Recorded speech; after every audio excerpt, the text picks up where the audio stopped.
Bitcoin Well just provides the software within the ATM to make it work. There's two ways to use them.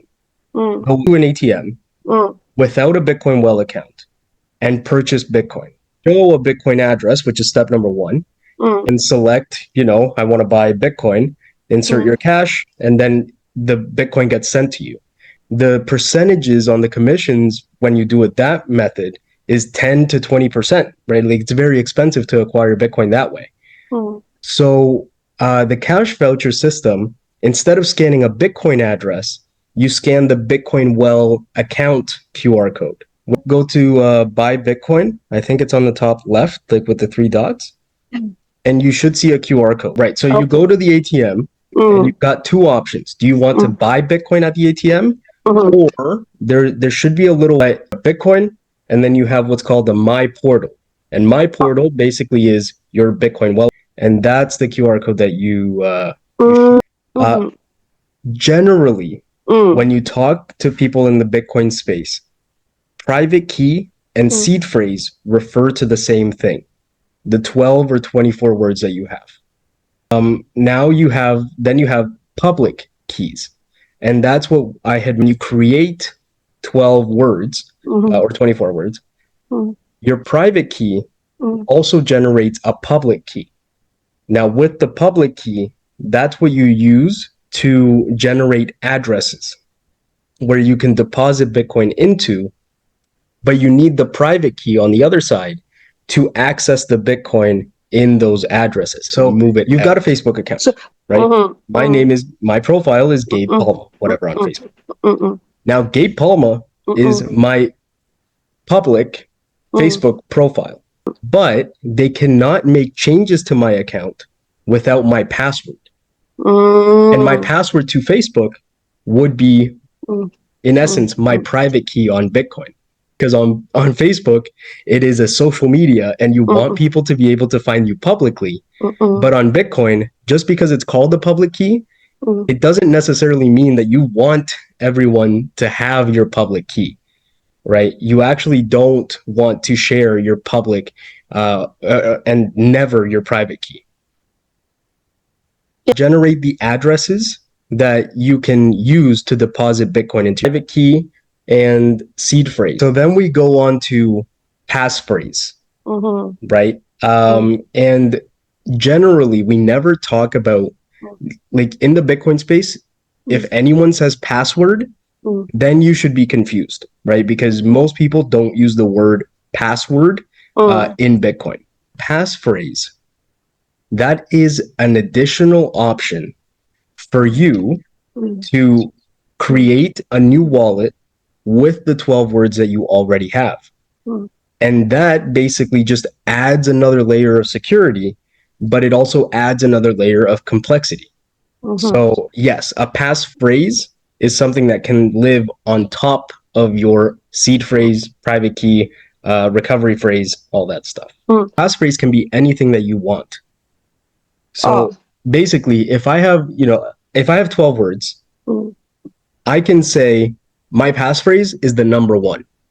Or I can say my passphrase is my dog's name, my full name, my whatever. I can make it as long or as short as I want with whatever characters I want. But in order to access your Bitcoin, in order to recover it, you need the 12 words plus the passphrase to access. Right? So if you lose one or the other, then you've lost your Bitcoin. Whether it's on a Jade or on Sparrow here, I can create 12 words, and Sparrow here can give me 12 words, right? So here I've got my 12 words. I can write these down, and I have my wallet. But I also have the option to add a passphrase. So if I add a passphrase, I can put number one. I can do hello, 1, 2, 3, whatever I want. But I need this passphrase along with these 12 words to recover my Bitcoin. If I leave it blank, then I just need the 12 words to recover my Bitcoin. The method that I just showed you, which is I'm going to tell Sparrow to give me 12 words, right?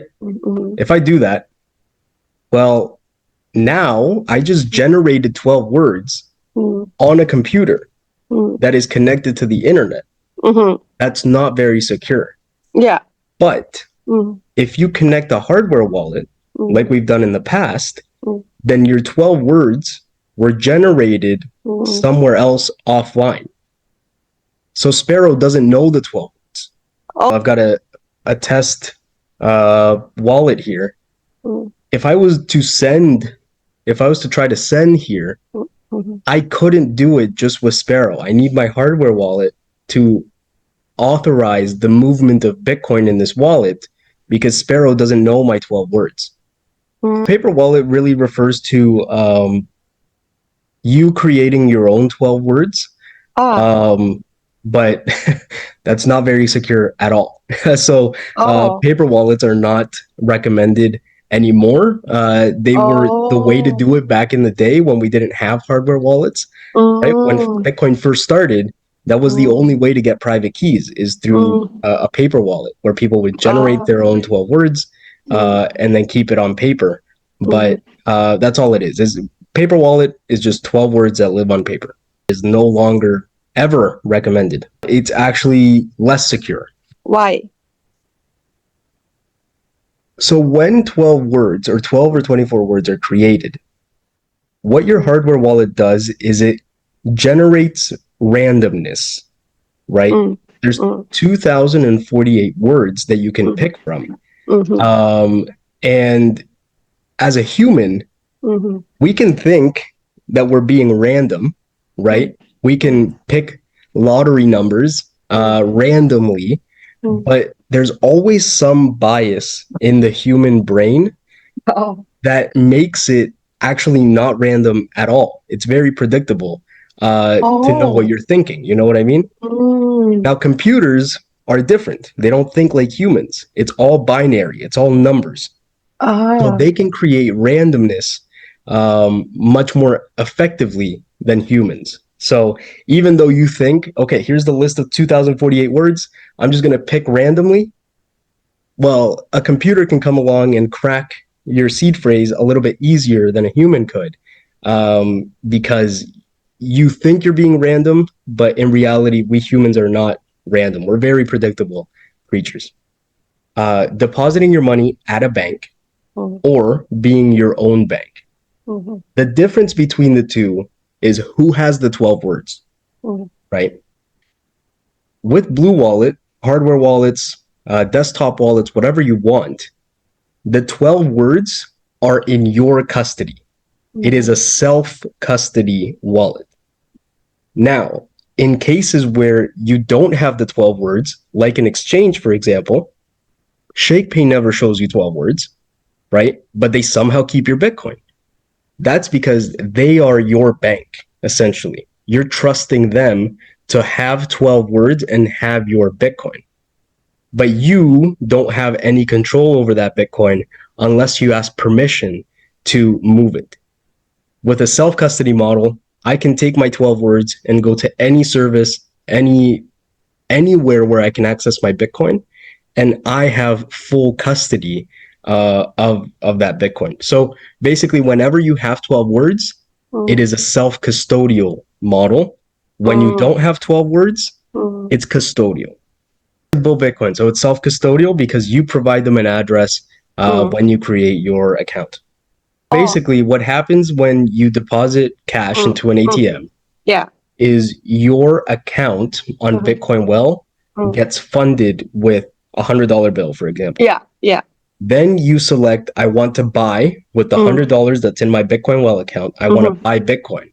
And once that purchase order goes through, they send it directly to the address that you gave them at the very beginning. You can accelerate your transaction by paying a higher fee, but normally it takes about, on maximum, 3 to 6 hours. Very quickly, like if I can break down on-chain and off-chain transactions, I compare it to a bank. So again, like I just make it, I always compare it to the banking system. if we want Bitcoin to move to the medium of exchange, section of money, then we have to make transfers between people a little bit quicker. On the Bitcoin blockchain, so on-chain, it takes 10 minutes to an hour for me to send someone Bitcoin, right? We know that. So what has come around is the ability for people to deposit Bitcoin on a layer 2 off of the Bitcoin blockchain. But when they're in this new network, they can transfer Bitcoin within each other super quickly. So that allows payments to be made quickly and cost efficiently compared to the on-chain network that takes a long time and is a little bit more expensive. Now, when you're done transacting on off-chain, you have the ability to take your off-chain Bitcoin back onto the Bitcoin blockchain if you don't think you're going to use it anymore. Right? So the way I compare this is Bitcoin blockchain is an accounting ledger of all Bitcoin transactions. Ledger is a record of transactions on the Bitcoin ledger, on the Bitcoin blockchain. If I send you Bitcoin, then the record of transaction is updated and it subtracts Bitcoin from me, from my address, and adds Bitcoin to your address. That's it. It's just an updating of ledger. So the Bitcoin blockchain is a record of transactions, which is why we call it a ledger. We need proof that you own that Bitcoin. Yeah. That a Bitcoin address owns a certain amount of Bitcoin. Yeah. But so if we take your example for a spin here, in order for you to prove to everyone on the blockchain, because it is public, that the address has that much Bitcoin in it, you, if we didn't have private keys, you would have to say, hey, everyone, I'm the owner of that Bitcoin. Now, you don't want people to know that, right? So you need something else to prove ownership, and that's where the private key comes in. The private key is not attached to your name, meaning that you don't have to raise your hand and say, my name is this, and this is where I live, and I own this Bitcoin. All you have to have is the private key that proves to you and the blockchain that you can move that Bitcoin.